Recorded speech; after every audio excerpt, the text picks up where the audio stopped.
How you doing? How you doing? I am good. Congratulations on your many achievements with your show. Thank you. So we're going into season 3 now, right? Yes.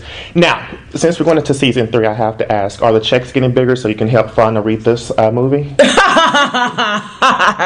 Miss Franklin, I'm sure, is just fine with her money. But, life gets better as the talk show goes on. I must say, I have never been uncomfortable in front of the camera at all to be my absolute self. So, I just feel so at home in front of people on TV. I feel very at home with my guests.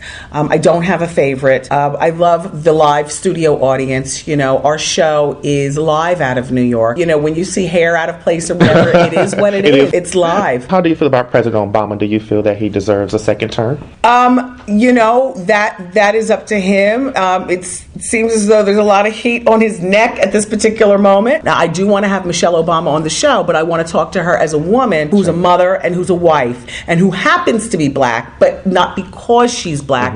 And I enjoy speaking with women about how they manage, because sometimes there's a tip that you can take. We've had some fantastic women on the show, including Miss Franklin, including Kelly Ripa. She's got excellent tips on raising kids. She's got a full tribe. Our son is 10, and I like swapping stories like that. I really enjoyed talking to Sheryl Crow. She has an interesting way of, raising her son and tricking him into eating good food. Katie Couric. Dancing with the Stars. Yes. What were your emotions while you were doing the show and when you were eliminated? Well, I was eliminated second, and I was happy to be eliminated. The reason why is because I was the only one on Dancing with the Stars who had a full-time job while doing Dancing with the Stars. And I don't say that to blame, but just pointing out something so that I can justify saying that I was happy. I was also the only one flying back and forth from New York. Oh, wow. And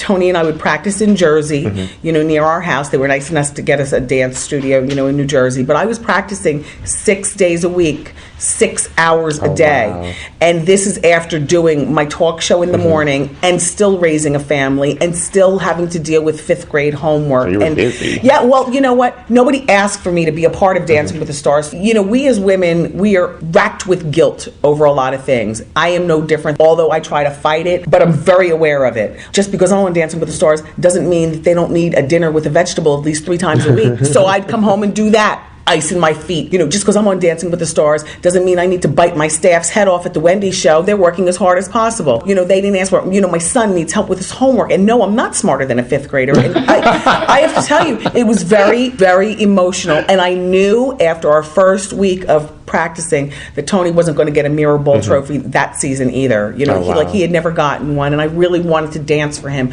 But to be honest with you, I'm not a dancer. That stereotype about all black people can dance. I can dance in the club, after a glass of champagne. Right. I can do club, but ballroom dancing is a whole other animal, and people don't really understand that.